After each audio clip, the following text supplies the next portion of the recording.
How to use Polybuzz.ai for short video ideas. First of all, open the app and make sure you are logged into your account. Next, tap on the plus button in the center of the bottom bar to open the Create section. Here you will see three options: regular, multi-role, and templates.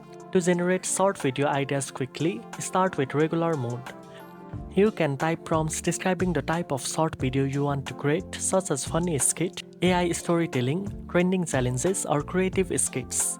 Polybuzz.ai will use these prompts to generate engaging content ideas for your video. If you want multiple perspectives or dialogues for your video, try multi-role mode. This allows you to create scenarios with multiple AI characters interacting, giving you ready-made scripts or scenes for your short videos. The templates option is perfect if you want pre-designed formats. You can select a template that matches your video style, tweak it with your own prompt, and instantly generate creative short video ideas.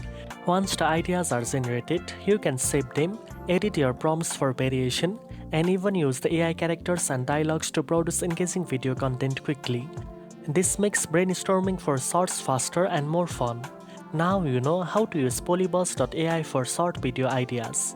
If you found this video helpful, don't forget to like, share, and subscribe for more AI tips. Thanks for watching, and I'll see you in the next one.